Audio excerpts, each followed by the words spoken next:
단지 재료의 문제 때문에 어려워 다 불탄 돌을 다시 세워서 기초까지 다 무너진 성을 재건한다는 것은 실로 어려웠을 것인데, 그것 외에도 내외에 마가섬이 방해 공작이 있었다. 그리고 그것은 위협이었고 때로는 유혹이었다 라고 지금 기록으로 남기고 있습니다. 왜냐하면 이제 이스라엘 백성들이 포로가 되어서 떠난 뒤에 그 뒤 오랜 세월 동안 445년이니까 586년이면 약 140년 정도 이제 무주공산의 상태가 있었던 것입니다. 예루살렘이 주인이 없는 그러한 상태에 있었었는데, 그 140년 동안 그 지역을 관장하면서 자기들의 이익을 챙겼던 이들이 있었기 때문입니다. 그런데 이제 돌아와 가지고 성을 쌓는다고 그러니까 자신들이 기존에 가지고 있던 그 기득권, 그것을 다 상실할 위기가 닥치니까 이제 적극적으로 그것을 막아서는데, 같이 화친하자, 같이 처음에는 우리 성벽을 쌓는데 같이 동참하겠다라고 하기도 하고, 때로는 위협하기도 하고 유혹하기도 하고, 그런데도 불구하고 그 모든 것들을 이겨내고 승리의 노래를 부를 수 있었다. 지금 기록으로 남긴 것입니다. 느헤미야가 오기 전에 15년 전에 에스라 선지자가 와서 이렇게 백성을 회복시키고자 했지만 안 됐다는 것을 알게 됩니다. 돌아왔는데, 이스라엘 백성들이 돌아왔는데 돌아온 이스라엘 백성들이 하나님의 말씀에 온전히 서 있지 못했었다는 것을 알게 됩니다. 1차 귀환 스룹바벨을 통해서 1차 귀환했죠. 536년에 또 한참 지나서 445년에 또 그 뒤로 14년 지나서 또 이렇게 온 것인데, 이 내용들을 보면 이스라엘 백성들이 하나님 앞에 온전히 서 있지 못했었다는 것을 알게 됩니다. 느헤미야를 맞섰던 주요 인물은 누구였느냐? 산발락과 도비야, 그리고 아라비아 사람 게셈이었다. 1절에 그렇게 언급하고 있습니다. 이제 그들은 성이 다 세워지고 이제 문짝을 다는 일만 남았다는 소식을 들었을 때 느헤미야를 제거하기 위해서 4번이나 메시지를 보냈다. 어디서 만나자? 오노 평야의 케피림이라는 곳에서 우리와 함께 만나자 그랬는데, 이 오노 평야는 예루살렘 북쪽 40km 정도, 30마일 내지 한 35마일 정도, 이 정도 된다고 하니까 한 40에서 50km 정도 북쪽에 있는 오노 평야에서 만나자. 어떻게 하려고? 느헤미야를 죽이려고 4번이나 메시지를 보내어 느헤미야를 제거하려고 했었다. 기록으로 남깁니다. 느헤미야는 그 일이 자신을 살해하려고 하는 것이었다고 하는 것을 알면서도 완곡하게 거절의 표현을 행한다. 굳이 이렇게 상대로 하여금 내가 당신들의 행하고자 하는 바를 알고 있어, 이렇게 굳이 알려서 그 위협이 속히 집행되어지도록 하지 않음도 지혜인 줄 압니다. 그래서 3절에 내가 이제 큰 역사를 하는 중인데 여기를 비워놓고 갈 수 없습니다. 실상은 당신들이 나를 살해하려는 거 알고 있어 라고 할 만하지만 그렇게 하지 않는 겁니다. 지혜자는 그러합니다. 굳이 무엇을 노출시켜서 자기가 행하고자 하는 바만 잘 이루어가면 됩니다. 하나님의 사람입니다.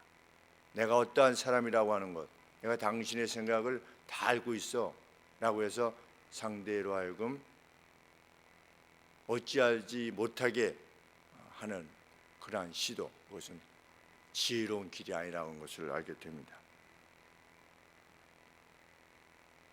그러자 완곡하게 거절하자 이번에는 산발랏이 공개 편지를 보냅니다. 소문이 있다. 지금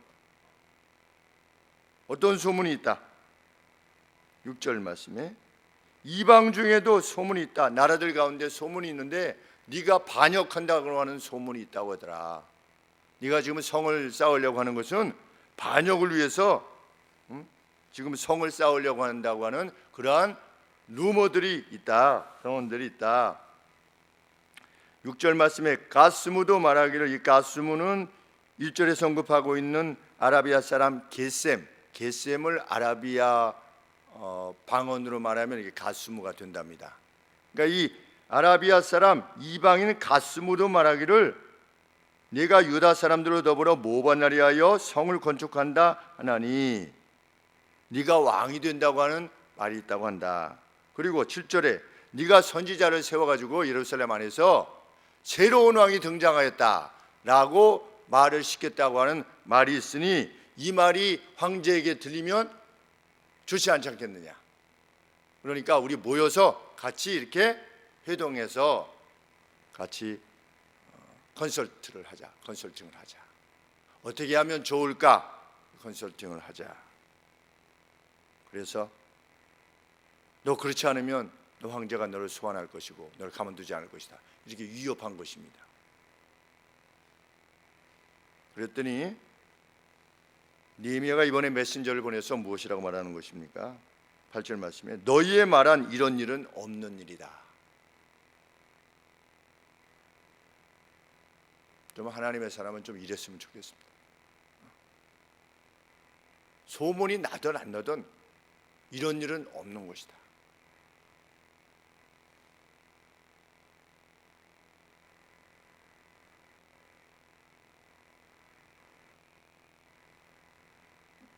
좀 기독교인 지도자들이 좀 그랬으면 좋겠습니다. 나는 하나님 앞에서 이런 일은 내가 행하지 않는 바다. 뭐 나라의 뭐 지도자가 안 되면 어때요? 하나님 믿는 사람이 대통령이 안 되면 어떻고, 국회의원이 안 되면 어때요? 검찰총장이 안 되면 어떻습니까? 하나님의 사람이. 각하, 저는 예수님을 믿는 사람이라 저는 술을 하지 않습니다. 박정희 대통령이 따라줘도 각하, 저는 크리스찬입니다. 저는 술을 먹지 않습니다.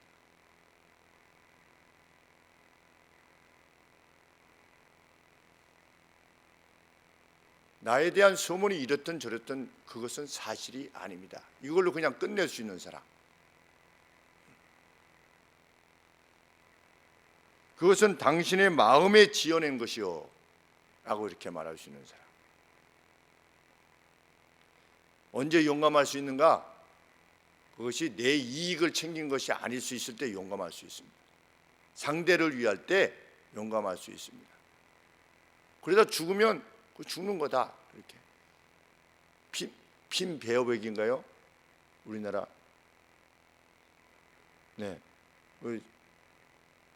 3일 전인가 사망해서 호주로 갔다가 호주 대표팀인지 아니면 거기 프로팀인지 우리나라에서 유명했던 그 분이 폐암으로 죽었습니다. 58년생입니다. 이렇게 죽던 저렇게 죽는데 죽기를 각오하면 무엇이 무섭겠는가? 하나님 나라 일을 위해서.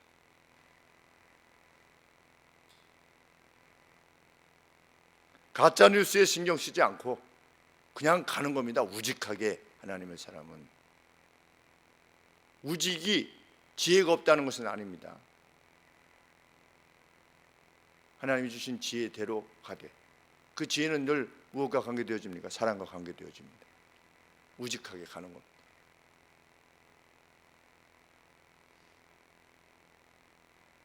자신의 여주인을 겁탈하고자 했다.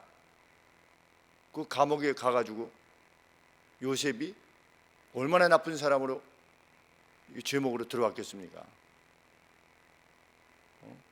그 주인이 집 전부를 맡겼는데 그래 자기 부인을 겁탈하려고 했다. 여주인을 겁탈하려고 했다. 그런 배은망덕한 놈이 있어 이랬지 않았겠습니까? 그 죄목 자체가. 그런데 그 죄목이 자기에게 뒤집어 쓰지 않던 하나님 앞에서의 신실함만 분명하면 되는 것입니다. 그것이 하나님의 사람이 목적하는 바입니다. 다른 사람이 나를 어떻게 보느냐? 그거 관계없는 겁니다. 악인들이 나를 어떻게 이해하느냐?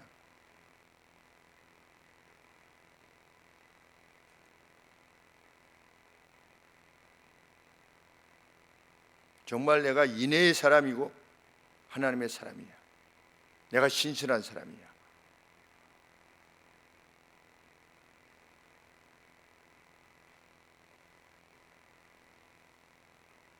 느헤미야가 그렇게 선언한 것은 자신을 두렵게 함으로 예루살렘 성을 재건하고 있는 자신의 마음을 약화시키려는 그 누구의 의도에 지지 않겠다라고 하는 마음의 결심이 있었기 때문입니다. 나는 지지 않을 것이다.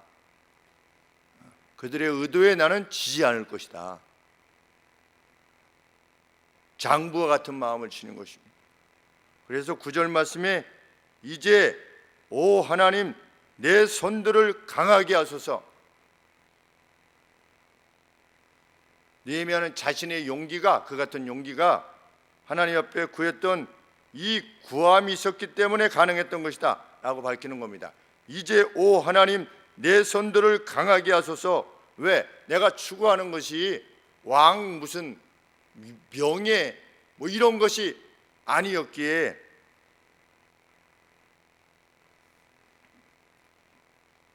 우리 사무엘상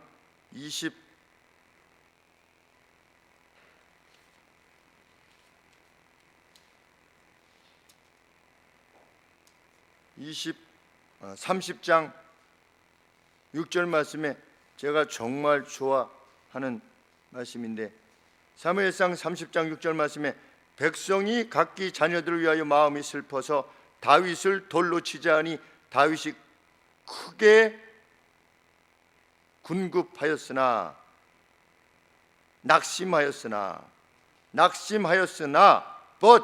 그러나 다윗이 그 하나님 여호와를 힘입어 용기를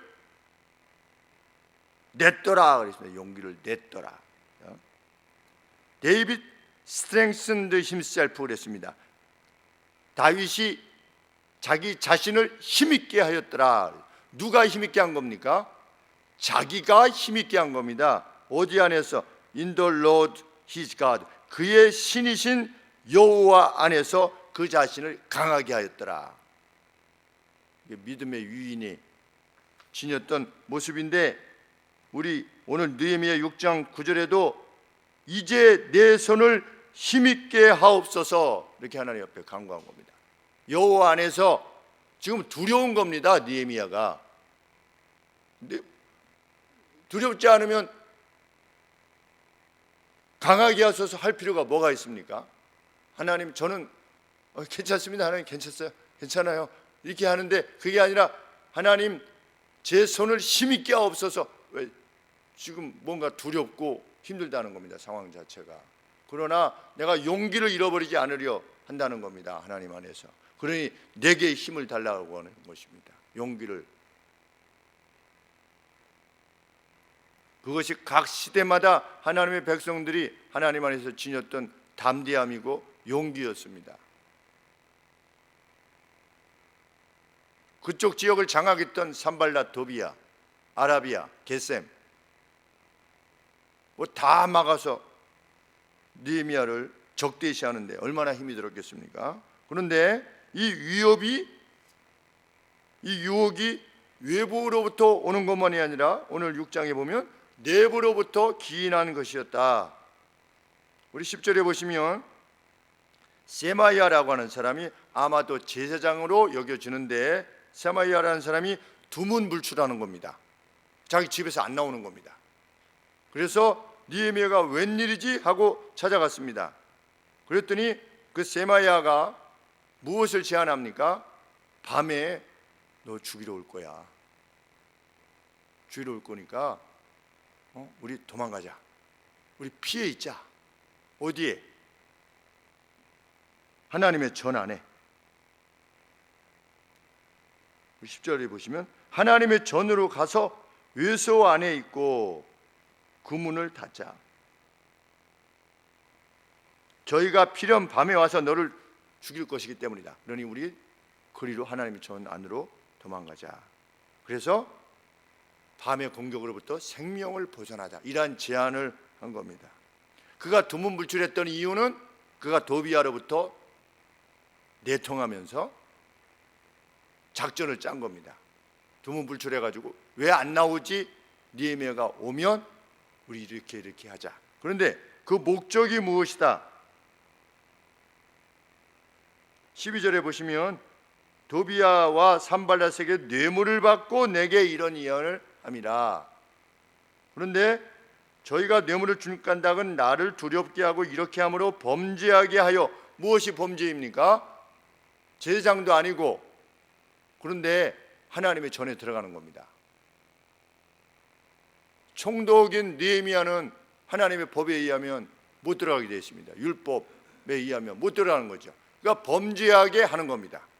범죄하게 해가지고 악한 말을 지어 나를 수치스럽게 만들어서, 야, 너희들 이끌어가던 느헤미야가 지금 율법을 어기고 그리 들어가서 지금 도망가 있어.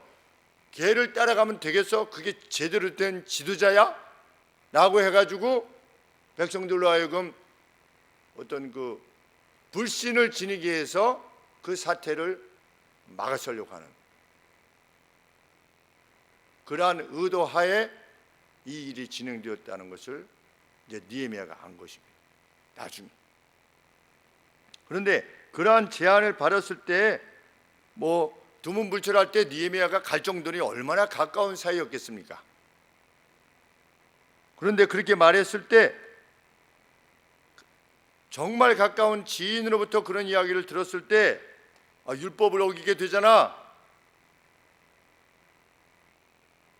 11절 말씀에 내가 이르기를 나 같은 자가 어찌 도망하며 나 같은 몸이면 누가 외소에 들어가서 생명을 보존하겠느냐. 나는 못 들어간다는 겁니다. 거로 율법에 의하면.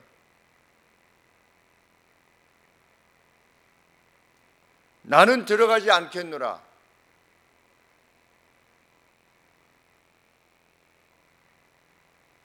대충 사세요. 너무 그렇게 하지 말고 대충 사세요. 위협이 있으면 그때 딱 이런 말이, 어떤 말이 가장 좀 합당하겠습니까? 그렇게 유혹할 때 다윗도 먹었잖아. 뭐를? 진설병을.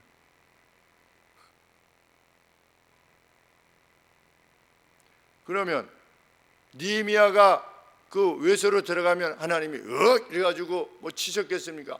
모르지요. 우리는 모르나 정말 위급한 때라면 도망갈 수도 있지 않겠습니까?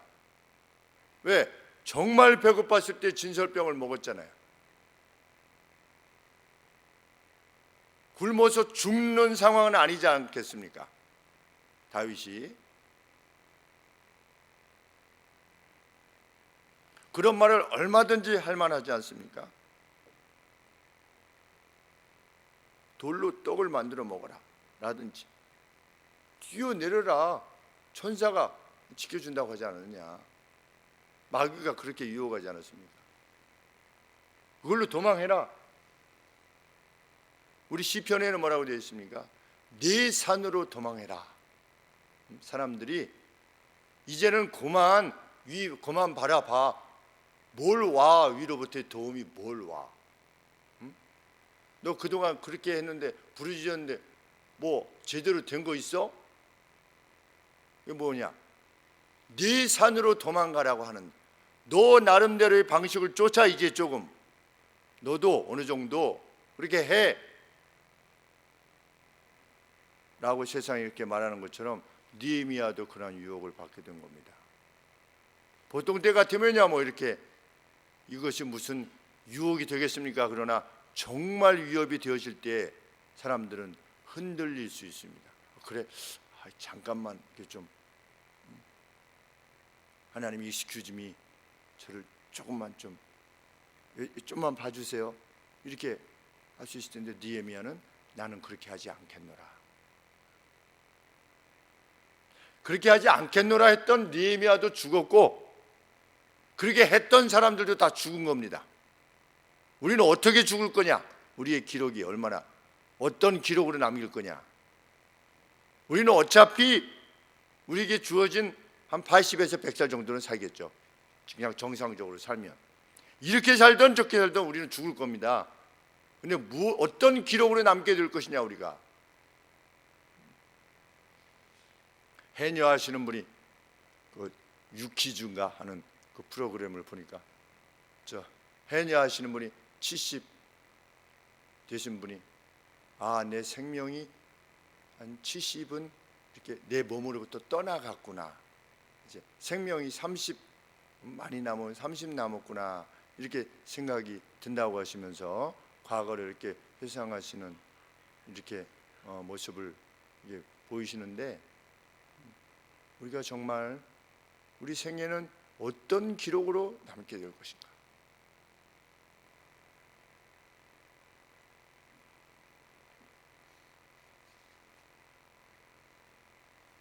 느헤미야를 막았었던 이들은 단지 이스라엘 밖의 인물만이 아니었다는 것이죠. 그 내부에도 이 제사장으로 여겨지는 이 사람도 있었고 또 무엇이라고 언급합니까? 14절에 보시니까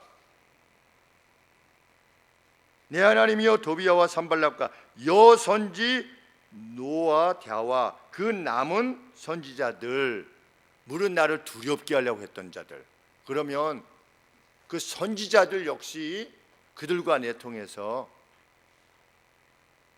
느헤미야를 막았었다는 걸 알게 됩니다. 제사장, 선지자. 또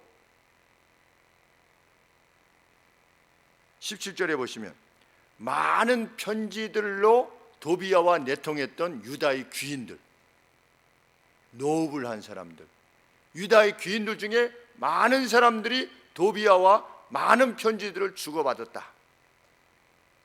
지금 보고를 주고받은 것 때문에 지금 나라가 지금 너무 힘들어하지 않습니까? 지시를 주고받고 이거 어떻게 할까요 말까요 이렇게 했다고 해가지고 지금 그런데 지금 도비야하고 유다 귀인들이 느헤미야를 어떻게 막았을 것인가 해서 이렇게 했으면 좋겠습니다. 이렇게 이번에 이렇게 하시오, 저렇게 하시오 라고 하는 많은 편지를 서로 주고받았다. 참 17절이지요. 그때 유다의 귀인들이 여러 번 도비야에게 편지하였고 도비야의 편지도 저희에게 이르렀다. 귀인들뿐만 아니라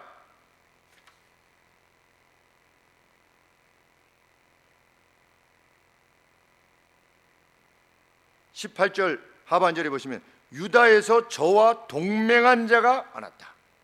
단지 여기서 동맹한 자라고 그랬는데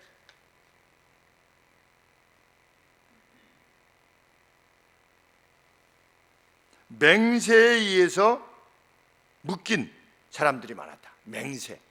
그냥 단순히 그냥 우리 서로 이렇게 합시다라고 하는 동맹을 넘어서서 맹세한 겁니다. 우리는 같은 편이다. 맹세한 겁니다. 그러니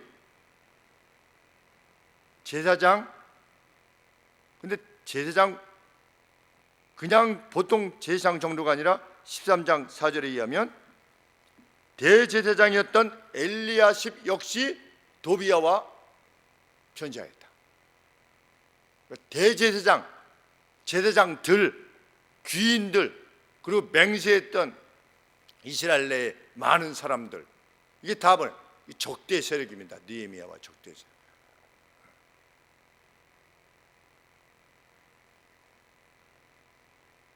그런데 도비야가 그렇게 할 수 있었던 이유는 무엇이냐?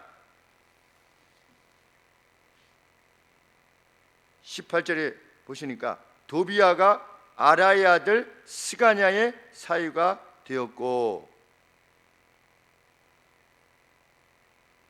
아라의 아들, 그런데 여기 아라는 누구냐면 에스라 2장 6절에 보면 스룹바벨과 함께 돌아왔던 어떤 한 가계를 이루는 대표 인물이었습니다.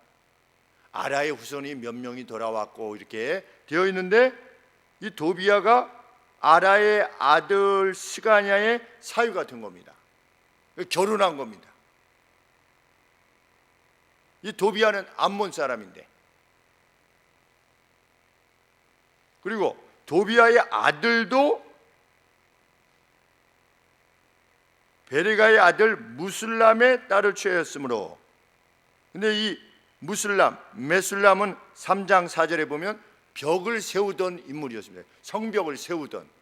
그러니까 성벽을 세우면서도 자기 딸을 그 도비야의 그 아들에게 준 겁니다. 이것은 불가한 일입니다. 그러니까 성은 쌓기는 쌓는데, 쌓으라고 하니까 쌓기는 쌓는데 서로 결혼을 통해서 묶였던 겁니다. 그런데 이 도비야라고 하는 이름하고 도비야의 아들 이름이 히브리식 이름이라고 합니다. 그래서 학자들이 그들이 아람으로 귀화한 히브리 사람이다 이렇게 보는 겁니다. 오히려 우리 모압 여인이었던 룻이 이렇게 이스라엘로 귀화식으로 이렇게 온 것과 반대로 이스라엘 사람이었는데 아람으로 간 겁니다. 아람 사람이 된 겁니다. 귀화를 해서. 그러니까 혈통적으로는 그 피가 섞였겠지요. 그러니까 이스라엘과 친하게 지낼 수 있었겠지. 뭐 조선족 정도 된다든지 해서.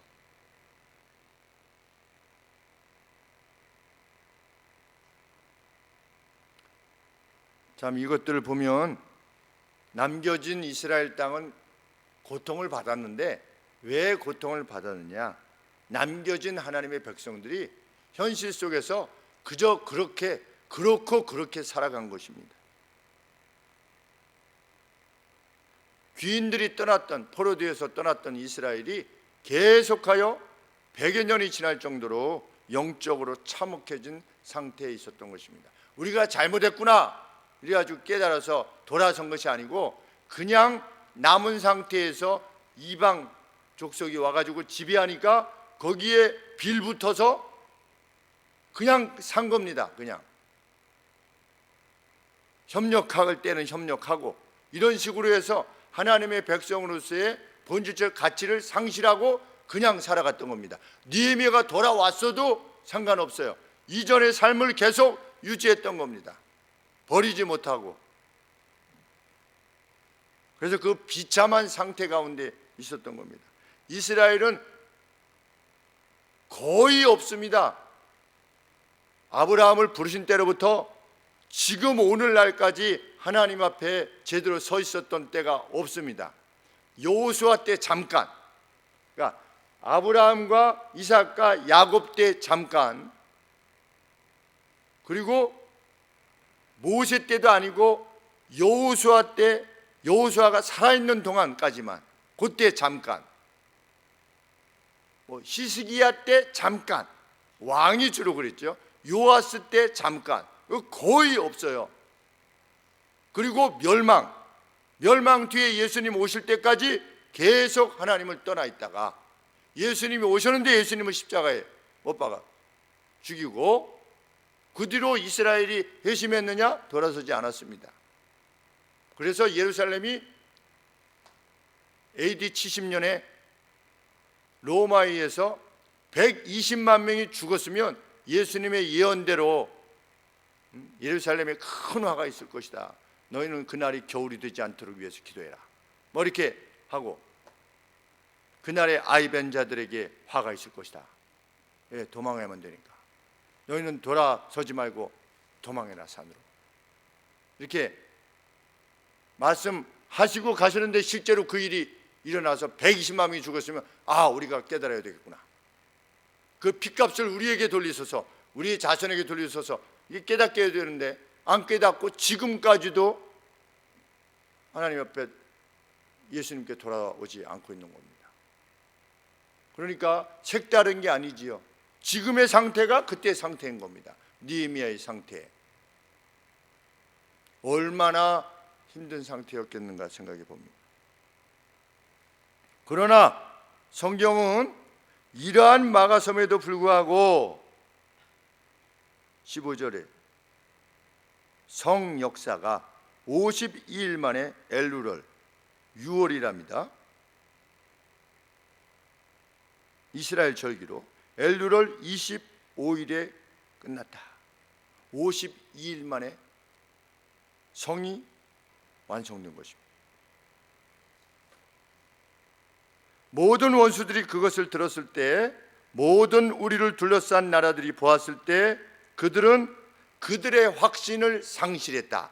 이 얼마나 참 기가 막힌 표현인지 알 수 없습니다. 그들은 그들의 확신을 상실했다. 왜냐하면 그들이 이 일이 우리 하나님의 도우심으로 완성되었음을 인식했기 때문이다. 결코 이루어질 수 없다라고 여겼던 것이 이루어졌음을 보았을 때 그들은 결코 안 돼, 이런 일은 있을 수도 없어, 쟤네들 뭐하는 짓들이야 라고 했던 것이 그들의 확신을 상실했다. 우리 좀 그렇게 살았으면 좋겠어. 우리 생애 내에서 이거 안 돼, 그게 될 리가 있어? 여우가 올라가도 무너지겠다, 이러던 자들이 그들의 확신을 상실한 겁니다. 좀 이런 맛을 보고 살아야 되는데 누구에게 이런 맛을 보게 하느냐? 하나님을 사랑해서 하나님의 계명을 준수하는 사람, 끝까지 나를 사랑하고 나를 사랑하여서 내 계명을 지키는 자. 성경에서 말씀하시는 단 한 가지의 명령, 상대를 사랑하는 겁니다. 상대를. 그것이 교회에 있는 형제자매를 사랑하는 뿐만 아니라 가족, 친족, 친구, 내가 속한 공동체, 내가 속한 생업에 관계되어진 모든 일을 뜨겁게 사랑하는 일입니다. 승리의 노래가 있었다. 이거는 신이 아니고서는 안 된다고 라고 하는 고백을 남겼다는 것입니다. 느헤미야에게는 원군이 없었습니다.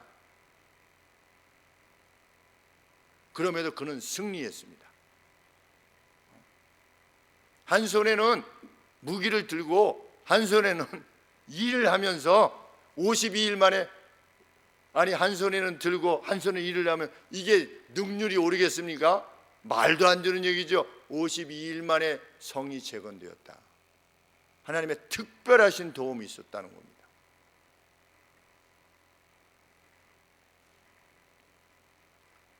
무엇 때문에 가능했다? 9절 말씀에 내 손을 강하게 하옵소서. 하나님, 여호와 하나님, 내 손을 강하게 하옵소서. 14절에 내 하나님이여 이러이러이러한 점을 기억하옵소서. 두 번만 기도했겠습니까? 승리의 원천이 뭐냐? 하나님이 일하실 것이라는 확신입니다.